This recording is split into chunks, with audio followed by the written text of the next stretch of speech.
Welcome everyone to Game 2 of the MSL Code S Semifinals. This matchup is of course between SilverSnyper and his opponent EQBisu. We're here on, I think this is called Xeris Prime, and we have in the top left-hand corner the blue Protoss player, EQBisu. A little bit off there.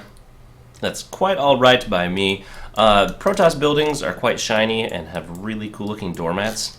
So we're all doing fine here. And his opponent here in the top right-hand corner of Xeris Prime is the Zerg player, SilverSnyper.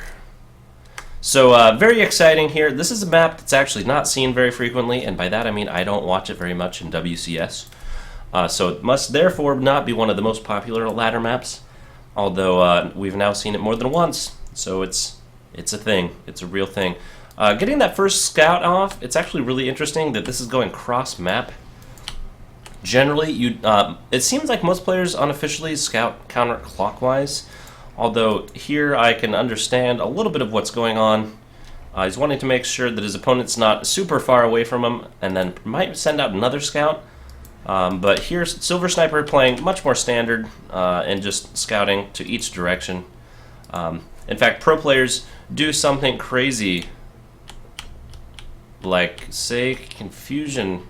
So anyway, actually I was watching some of the WCS America, and there was a game, oh no, now I'm going to blank on who was playing. It was on Neoplanet S, it was a ZVP, and down here in the bottom right hand corner of the map there was a proxy Stargate, and the Zerglings checked all over the map, so did the drones, and one of them came all the way into the corner and only missed this exact point. And it was really interesting as Axelav and Axeltos were actually talking quite a bit about how pros actually spend a lot of time figuring out the exact optimum scouting patterns in terms of the least amount of difference or distance from base to base, trying to get the least amount of mining time impacted by having their scouts be the most efficient as they can be. That said, this is weird building placement. And I think that's because this entrance is just kind of all crazy. I think I would have put that pylon right back here and just walled in normal, and then your opponents would have to attack into a choke. However, now we have this awkward semi-protrusion of a forge. You poor forge. You're hanging out there. Not sure what that is spinning right there, but apparently that's not even when it's researching. It's just that cool. We do have the scout, of course, and he will be able to determine that this is in fact a fast expand, and he should take that third base here in just a moment. Yeah. Coming down right here, it's a little bit early, he's going to have to hang out, and oh no, he'd already prepaid for it. Perfect. Turning himself into a building is always got to be a very weird experience for a drone, and generally you'd say that's got to be a one-time thing, although you can cancel buildings and get your drone back. You can have a hatchery 99% of the way done, and then you say, hold on, I actually wanted you to build something else, and it'll shrink back into a drone and move somewhere else. So I would say that building a building is got to be the weirdest thing. However, I think unbuilding a building that's mostly completed is the most awkward thing that a drone could perhaps ever do. The map here, so some interesting things about this map. We have a gigantic ramp from the, I want to call this the second natural. So the third base down into the main area, and then we have from the natural some destructible rocks. But it's a very narrow ramp, and we have an extremely narrow ramp into the main, as well as a pretty decent choke point. So really kind of an interesting setup, strange setup here in terms of you have to keep watch over this base, over that set of destructible rocks. Nothing really crazy though other than that. Warp gate is coming up, so is in fact is +1 weapons.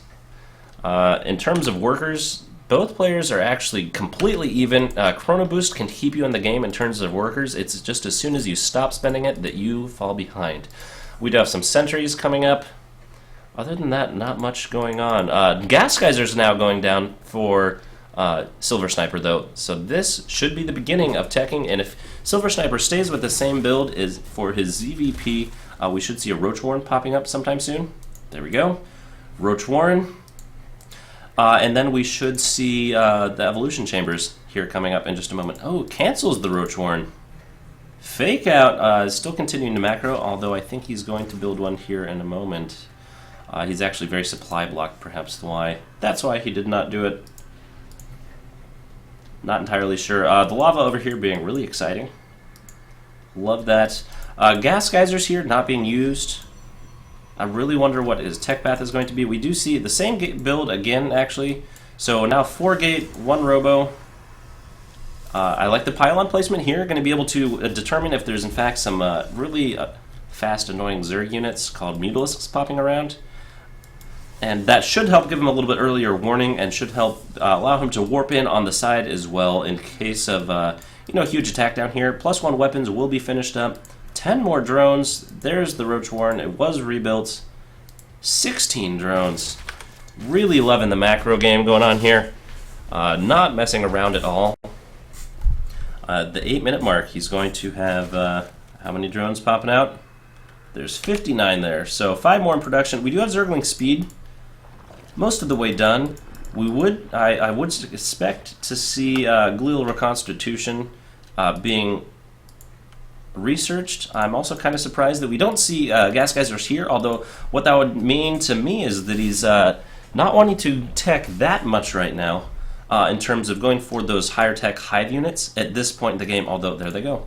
So usually what ends up happening is Zerg starve themselves of gas at the very beginning to get enough infrastructure to then later use... Ooh, no. Is this going to be Immortal Sentry? Immortal Sentry all in? A whole bunch of gates. So we're up to 5 gates. This could very well be an Immortal Sentry all in, my friends. Only 1 Immortal. Another one coming out, and also no War Prism. So a little bit different than your true traditional Immortal Sentry all in. And perhaps all he's going to do instead is wish that he'd escorted that probe with a other unit. He will save that. That's actually very annoying. The very tip-top levels of play, the fact that your probe gets killed means that this base gets delayed by at least the travel time from here to here, and that's a big deal. That's something that people actually worry about and can make things really exciting. We got a fake zealot coming in, see if that will be identified, and it does not appear that it will. SilverSnyper cruising around the map as a pretend zealot. Back at home, we do have 28 lings. +1/+1/+1 ranged attack, of course, going down. So the same build from SilverSnyper, it looks like pretty much all the way. We do have that macro hatch already down. Hydra Den is on its way. And so shortly after that, I would expect to see the Infestation Pit, and then going to Hive and Swarm Hosts. Swarm Hosts being quite a powerful unit. Remember, they spit out free units that are better than most players' starting units in the game. And their only main problem is that they're defenseless if their locusts get killed before the refresh comes back up. So you really have to pay attention to those swarm hosts and figure out how you're going to protect them. You need to attack with the locusts, or you can do little things where you stagger the burrow timings of all of your swarm hosts, so you're able to have a continuous stream of annoyance going down at your opponent's base, but it's not really enough to do much damage. It's just continuing to pin them back. Then after that, you unburrow them all and then re-burrow them, and then you have a huge influx of locusts coming out at the exact same point in time. And it looks like now the production's really starting to kick in for SilverSnyper. We do see 10 more Hydras on the way, Tunneling Claws, and Muscular Augments going down. So really going for a pretty aggressive attack here, although he does not have 2-2 done at this point in time. But this is not going to matter. All these units here got surrounded by the Zerglings. He did not pay attention. Those force fields did not go down early enough. He needs to continue to move back. Now a lot of those roaches will be caught and sacrificed. They're not going to be able to take down much else. This Immortal here doing lots of damage. That was very close to being a bad engagement for EQBisu, but he did in fact get pulled back in time using those sentries. That sentry was so close to dying. Plus 1 armor has in fact completed, but now remember SilverSnyper is going to be at a much larger upgrade advantage than I think even in the game before. +1/+1 is done for both, however +2 weapons is just starting for EQBisu, and it looks like he is now noticing that that is something that he is behind on, or at least he needs a wall here, and a forge being a pretty cheap way, and another building that you can continue to utilize. Making himself a nice little funnel here. Look at all that investment here. We also see SilverSnyper getting a little bit of a bank. So we do have the Spire, and we do have that big bank. I wouldn't be surprised to see a whole bunch of mutas, but no, Infestation Pit it is. But we do see +1 weapons, or +1 Flyer Carapace as well. The problem with this, not a big problem. It's just the fact that he does have a big bank. Where is it going? 9 Corruptors. Okay. He's going to continue to do Corruptors instead of trying to do Viper. It's a little bit more Wings of Liberty-esque. Still very effective. It just so happens that Vipers may be a little bit more cost-effective in terms of you don't need near as many of them.